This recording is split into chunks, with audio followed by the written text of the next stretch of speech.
तो यहाँ एक सूक्ष्म जिज्ञासा होती है कि शास्त्र भी होता है, ग्रंथ भी होता है। शास्त्र और ग्रंथ में अंतर क्या है? शास्त्र और ग्रंथ में अंतर कितना है? तो लक्षण आया है अलग अलग कि शास्त्र उसे कहते हैं जो सहज प्रकट हुआ हो। दूसरे जिसमें धर्म, अर्थ, काम और मोक्ष इनका सर्वांगीण विवेचन हो तथा इनको प्राप्त करने का साधन भी बताया गया हो। धर्म, अर्थ, काम, मोक्ष इनका वर्णन हो और इनको प्राप्त करने का साधन भी बताया हो, यानी सहज जिसका प्राकट्य हो। चारों पुरुषार्थों का विवेचन जो करे और उसमें उन पुरुषार्थों को प्राप्त करने का साधन भी जिसमें हो, उसे क्या बोलते हैं? शास्त्र। और ऐसा जो शास्त्र है जो भी बताया, फिर आगे शास्त्र का लक्षण बताया कि जिसका आश्रय लेकर, शास्त्र क्या है? अगली परिभाषा, जिसका आश्रय लेकर आश्रय लेने वाला लोक और वेद दोनों के शासन से ऊपर उठ जाए। ये थोड़ा जटिल सा लग रहा होगा। जैसे बैल होता है ना, तो बैल कितनी जगह बंधा होता है? एक तो गले में खूंटे से और एक नाक में। तो बोले जिसके ऊपर लोक और वेद, लोक व्यवहार और वेद व्यवहार, यानी वेद जो कहता है कि ये करो, ये करो, ये मत करो,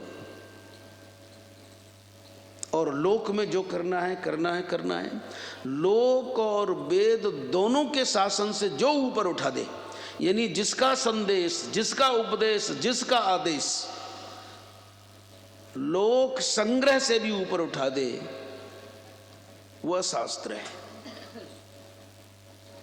थोड़ा अभी जटिल लग रहा होगा तुमको, लेकिन समझना तो पड़ेगा साहब।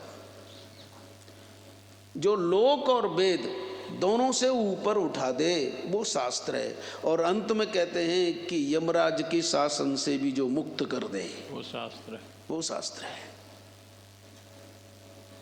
लेकिन फिर आगे कहते हैं कि ऐसा शास्त्र वही हो सकता है कि जिसका विधि पूर्वक पहले साधन काल में सर्वांगीण प्रयोग हो। ऐसा नहीं हो कि इसका हम आश्रय ले लेंगे तो अब क्या, हमें कुछ नहीं करना।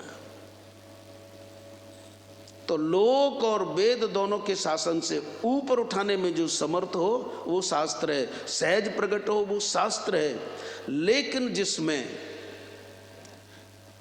एक विशेष वस्तु का वर्णन हो, केवल एक विशेष वस्तु का वर्णन हो, वो ग्रंथ है। और मनुष्य के द्वारा बनाया हुआ हो, मनुष्य के द्वारा बनाया हुआ है, केवल एक विषय का प्रतिपादन है, वो शास्त्र नहीं है। उसे हम ग्रंथ कह सकते हैं। लेकिन एक ही वस्तु का प्रतिपादन किया गया तो उसे फिर प्रकरण ग्रंथ बोलते हैं। वो ग्रंथ भी पूरा नहीं है। पहले तो ये स्पष्ट कह दिया है सहज प्रगट है, जाकी सहज सांस श्रुति चारी। इसलिए हमारे वेद सहज शास्त्र हैं। इसके बाद स्थित प्रज्ञ हो करके जिन्होंने लिखा है वो दर्शन शास्त्र हैं। और इसके बाद जिनमें धर्म, अर्थ, काम और मोक्ष सबका प्रतिपादन है और उनके साधन का भी वर्णन है, वे शास्त्र हैं। तो सहज परमात्मा से प्राकट्य जिनका, और दूसरे ऋतंभरा प्रज्ञा के द्वारा जिन्होंने लिखा है, ऋतंभरा प्रज्ञा समाधि का एकदम प्रत्यक्ष समावेश, उसके द्वारा जो लिखा है उसे भी शास्त्र कहते हैं। यानी भगवान अथवा भगवान के अत्यंत निकटस्थ पहुंचे हुए महान पुरुषों के द्वारा जो समाधि लगा करके लिखा गया है उसे भी शास्त्र कहते हैं। तो गीता शास्त्र है, श्रीमद् भागवत शास्त्र है। क्योंकि भागवत को व्यास जी ने कैसे लिखा है? नारद जी ने कहा था कि अब तक आपने जो लिखा है आँख खोल करके लिखा है, अब बंद करके लिखो। बात समझ में आ रही है ना? अब तक जो तुमने लिखा है आंख खोल करके लिखा है, लेकिन तब तक तुम्हें शांति नहीं होगी, तब तक औरों को शांति नहीं होगी जब तक तुम आंख बंद करके नहीं लिखोगे। और इसका सीधा सीधा अर्थ करोगे तो बड़ी परेशानी हो जाएगी। आंख बंद करके कैसे लिखा जा सकता है? तो नारद जी ने कहा है समाधिना अनुस्मर तद विचेष्टितम। समाधिना अनुस्मर तत्, वह जो परमात्मा है जो बिल्कुल निर्गुण है, निराकार है। थोड़ा सा प्रयास किया योगियों ने, अपने अंतर हृदय में ले आए परमात्मा। तो तुम समाधि लगा करके उस निर्गुण निराकार, सगुण निराकार सत्य तत्व का ध्यान करके उसने जो लीला की है अनंत कल्पों तक, उन लीलाओं को देखकर अनुस्मरण और उनका याद करके तब लिखो। तो समाधि के द्वारा परमात्म तत्व का साक्षात्कार करके जो लिखे वो क्या है? वो शास्त्र है। कभी कभी तो हम ऐसे एक से ही जुड़ जाते हैं, वेदांत दर्शनी शास्त्र है और सब वैसे हैं। अरे हमारे यहाँ 6 शास्त्र हैं, आप जानते होंगे, वैशेषिक, मीमांसा। मैं ये बात इसलिए कह रहा हूं कि यहाँ सब साहब मेरे से भी ज्यादा जानकार बैठे हैं, इसलिए चलो मैं याद दिला दूं। वैशेषिक, मीमांसा, न्याय, सांख्य, योग और वेदांत, ये 6 दर्शन हैं। और कोई भी ऋषि ऐसा नहीं है जो स्थित प्रज्ञ न हो। ऐसा ही नहीं कि व्यास जी ही पूरे हैं। इसलिए सब दर्शनों को यदि सूक्ष्म दृष्टि से देखोगे तो सब परमात्मा प्राप्त पुरुष हैं, तो वो शास्त्र हैं।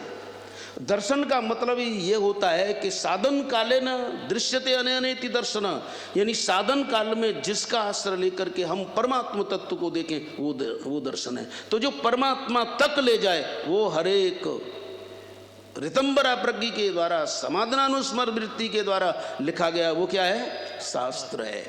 इसलिए वेदांत देखो, बहुत अच्छी बात है। न्याय, योग, मीमांसा, इन्हें भी देखो। अरे समय पर यज्ञ भी करो, समय पर दान भी करो। मीमांसा दर्शन, वैशेषिक दर्शन कहते हैं यज्ञ करना चाहिए। और मैं तो इन सब के बाप भगवान श्री कृष्ण की तरफ से कहता हूं, यज्ञ दान तप कर्म पावनानि मनीषिणाम। यदि तुम यज्ञ करते हो, दान करते हो, तप करते हो तो तुम्हारा अंतःकरण शुद्ध होगा। और जब तक हम अंतःकरण शुद्ध नहीं करेंगे तब तक हम केवल वाणी का ही बस उछल कूद करते रहेंगे, वो केवल शब्दारण्य होगा। इसलिए न्याय, सांख्य, योग, मीमांसा आदि आदि हमें देखने चाहिए। आचार्य ही वह होता है, चाहे शंकराचार्य हो, रामानुजाचार्य हो, जितने भी आचार्य हों, वो आचार्य ही तब माने जाते हैं जिनका सम्यक सभी दर्शनों में प्रवेश है। और इन्होंने गीता पर भाष्य लिखा है, वेदांत दर्शन पर भाष्य लिखा है, और तीसरा और कोई है, कोई बताओ मुझे याद? अरे उपनिषद, अरे बोल दिया करो तो मैं भी सोचूंगा कि हाँ साहब क्लास ठीक चल रही है। तो शास्त्र वह है। और अगली शास्त्र की परिभाषा है आदमी के द्वारा जो बनाए हों वो ग्रंथ, और सहज और भगवान के निकटस्थ एक दिव्य चक्षु से जिन्हें बनाया वो शास्त्र है। इसलिए एक किसी विशेष वस्तु को लेकर के जो लिखा गया है वो ग्रंथ है। अब आप अपने आप हिसाब लगा लेना कि कौन सा ग्रंथ है, कौन सा, इसलिए मैं ये तो आपको लगाना है। इसलिए हमारा विचार सागर प्रकरण ग्रंथ है, शास्त्र नहीं है। पंचदशी केवल ग्रंथ है, शास्त्र नहीं है। एक तत्व को समझने के लिए जो लिखा जाता है उसे प्रकरण ग्रंथ होते हैं। आदमी के द्वारा जो लिखा जाता है उसे ग्रंथ कहते हैं। और चलते चलते कोई गांठ लगा जाए, समझ में नहीं आए, वो ग्रंथ है साहब।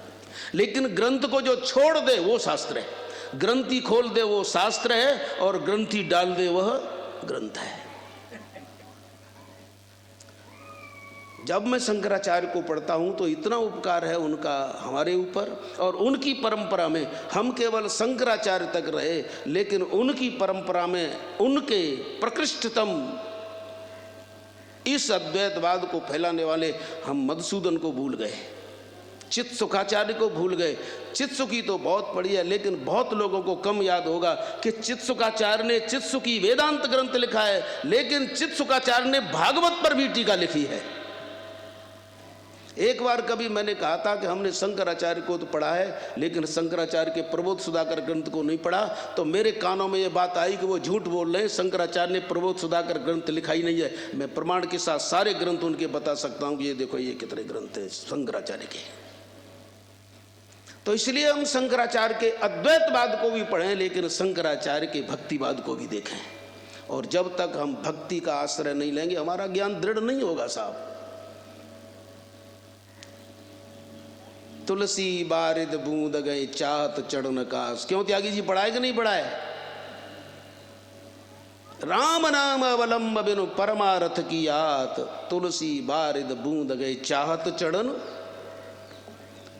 आप में ताकत है, सब में आपके मुंह में घी शक्कर, खूब छलांग लगाओ ऊपर तक, लेकिन मेरा तो अंतःकरण कमजोर है, मेरी तो बुद्धि बहुत कमजोर है। मैं तो भाई राम नाम के आश्रय बिना और कुछ कर नहीं सकता। मेरा तो जितना है, आपके मुंह में घी शक्कर, बहुत ऊंची छलांग लगाओ बहुत। तो गीता शास्त्र है।